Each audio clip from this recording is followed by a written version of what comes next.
people who live in that neighborhood to shelter in place. So far, though, no reports of any injuries. He tells us it broke out in a sugar silo.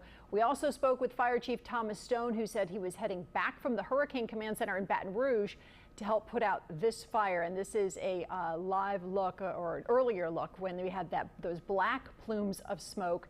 Now it is white, connoting that it's somewhat under control. A fire department tweet says it is a 3-alarm fire. We have a crew near the scene, and we'll have more information as we get it. Now we want to move on, though, to another big story that we're following tonight. Hurricane Laura made landfall just before 2 o'clock this morning in Cameron, Louisiana, as a Category 4 storm. There he goes. Oh. The sights and sounds are all too familiar for people here in southeast Louisiana. Windows shattered, buildings torn apart, trees and power lines split in half, homes flipped over. Forecasters predicted potentially historic flooding from significant storm surge and rain. Thankfully, it was not as catastrophic as originally feared. And now we're getting a true picture of the damage left behind. This was the most powerful storm to ever make landfall in Louisiana. Good evening, and thank you for joining us. I'm Karen Swenson. And I'm Katie Moore. Here's a look at what we know right now. 4 people have died from Hurricane Laura. Governor Bel Edwards says among them is a 14-year-old girl who was killed when a tree fell on her home in Leesville. The governor's Office of Homeland Security is also confirming the death of a 60-year-old man in Acadia Parish. He was also hit by a falling tree. A third person was killed in Jackson Parish. He was hit by a falling tree, and a 4th victim also died from another falling tree, but we haven't gotten the information on that location. And we're getting some new video tonight in from Lake Charles. Check it out. This is a look at drone video that was shot today. Look at that. You can see roofs torn off, trees fallen on houses. You can also see the high water in some areas close to Lake Charles. The aerials showed just how strong those winds were with Hurricane Laura. Another major issue people in the Lake Charles area are dealing with is that fire at a chlorine plant. It is impacting people in the Westlake, Moss Bluff, Sulphur area. The governor has advised people in those areas to shelter in place, close all their doors and windows, and turn off their air conditioning units. It is unknown how much chlorine got into the air, but there have been no reports of any health problems so far, and the DEQ is monitoring the air quality. We have a crew in that area, our own Ton Trung and photographer Steve Wolfram. They've been driving around Lake Charles, showing us some of the damage that's been left behind. And Ton joins us live now. Is the damage what you expected, Ton? In terms of the wind damage, I think it is surprising. Initially, after the very dire predictions about the storm surge associated with this storm, it is truly the wind damage that is the story. That is the Capital One tower, and you can see what Hurricane Laura did to that. It absolutely shredded it. And for the people who decided to ride out the storm here in Lake Charles, they certainly have a finer appreciation of a hurricane's power.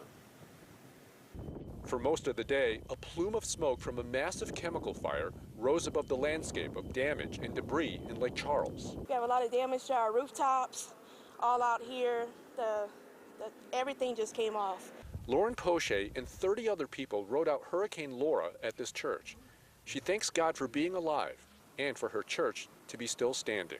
I'm actually blessed that our church is still standing. It's by the grace of God. Because if it wasn't for the good Lord, we don't know what Hurricane Laura would have done.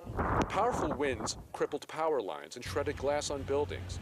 Those winds caused fear for Mark Milazzo, who sheltered in his home during the storm. I just didn't think the wind and the strength of it would be that bad. 150-mile-an-hour winds. You're a believer now. I'm a believer. His house is intact. Now begins the cleanup. Mark Milazzo said he rode out the storm at his home because he had no other place to go. But take a look at this tree. He said he kind of regrets making that decision.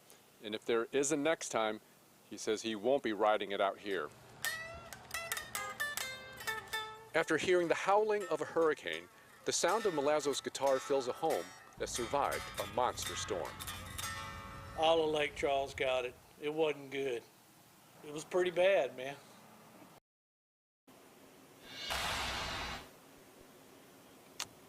And as bad as it is here, the positive sign is that in less than 24 hours after landfall, you have crews on the ground right now and work is underway, again, less than 24 hours to restore power and clear debris.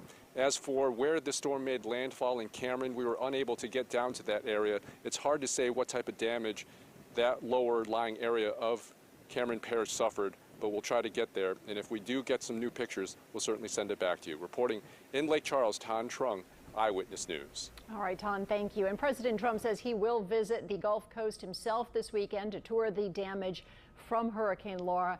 He'll visit Texas and Louisiana Saturday or Sunday. They haven't told us yet when he will survey the destruction.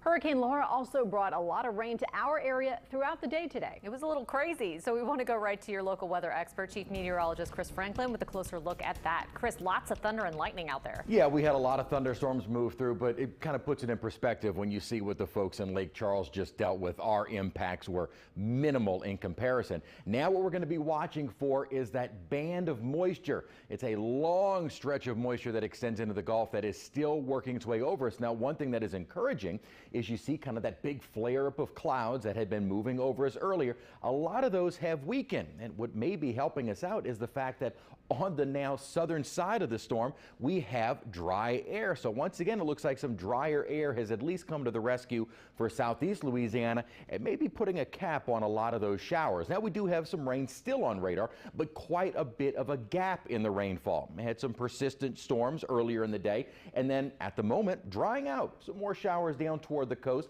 and again, a lot of moisture still surging over us. Our computer models indicating maybe some more storms into the overnight period, but that'll be something we watch for closely in terms of any flooding risk. We'll kind of detail what further impacts we may see across southeast Louisiana and look at our extended forecast, which no longer includes the tropics, in just a few minutes. That sounds amazing. Yes. Thank you, Chris. Terrebonne Parish put up 112 people in hotels overnight who were under mandatory evacuation orders. Officials are thankful looking at the aftermath of Laura this morning, saying it could have been so much worse. Erica Ferrando is live in Cocodrie tonight. And Erica, how does it look where you are now?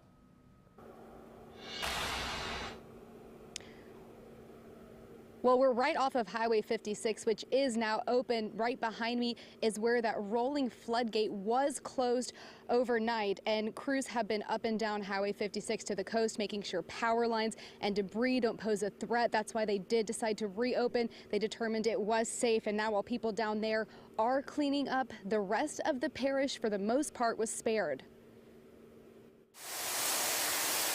Guy Burris is cleaning up his fishing camp in Cocodrie after it took in about a foot of water brought in from Laura. With the magnitude of the storm, I thought there was going to be a lot more damage. Burris's camp is past the floodgate on Highway 56, where Terrebonne Parish officials estimate a 4 to 5 foot storm surge overnight. It's bad news for us. Yeah, as soon as the water hits the gate, it just piles up. Outside the levees, water covered roads and made its way inside some buildings. Just hose it out and put the dehumidifiers on, and that's it. I mean, it's not much for me. I'm one of the fortunate ones. Post-storm cleanup is something Burris has become accustomed to. It's part of it. You know, if you have a fishing camp on the water, you're going to have to deal with some issues. But inside the floodgates, Terrebonne Parish officials are thankful the levee system worked as expected, protecting the rest of the parish. The levee system held up, has done what it was intended to do. Past the floodgates, Sheriff Tim Saunier says crews are clearing out debris and marsh grass. There are similar sites next door in Lafourche Parish where LA1 flooded in Golden Meadow. We have emergency response down there now. We're helping make sure roads are clear, make sure things are safe for our community to start moving back into the south of Morganza. While Burris sweeps up his floors, he thinks of his family in Lake Charles. Everybody's fine. He's thankful for that and knows they have cleanup ahead of them too. You know, one time you get it real bad, the next time you're a little fortunate. This time we were spared.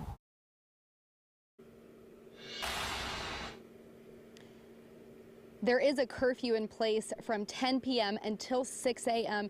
until further notice. That's only south of the Morganza, so south of this levee system, and the rest of those other floodgates are still closed. They'll be reassessed tomorrow to make sure that the water has receded and determined that it is time to reopen them. Live in Cocodrie, Erica Ferrando, Eyewitness News. A lot of thankful people down there tonight. Thanks, Erica.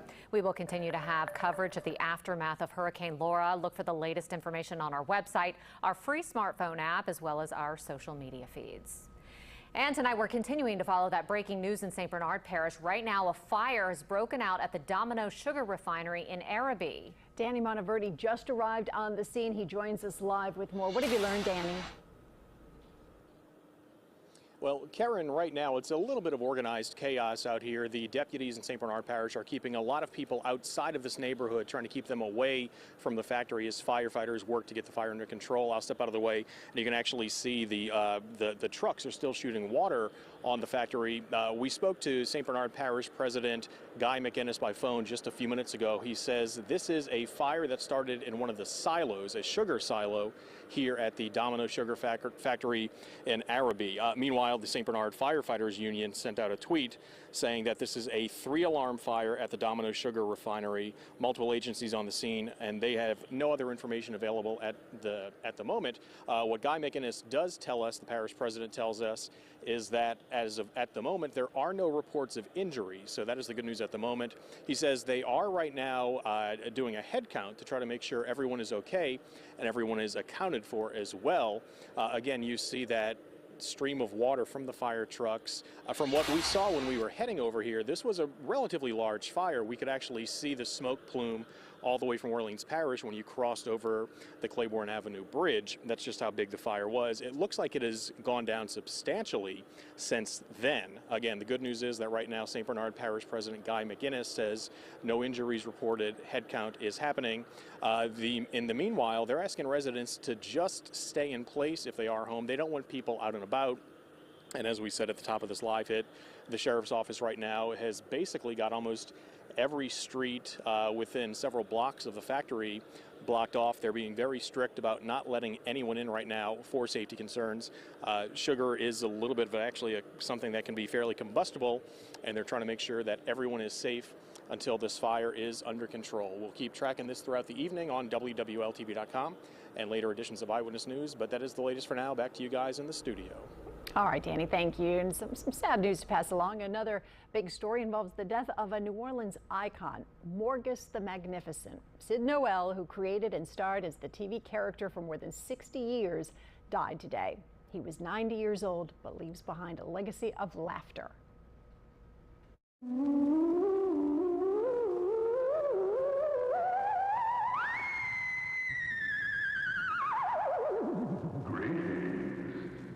It's time to join the master, Morgus, the Magnificent.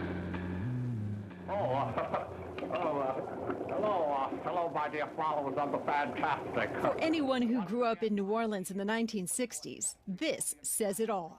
There was only one place to be on Saturday nights, watching Channel 4 for a science lesson from the master, Dr. Momus Alexander Morgus.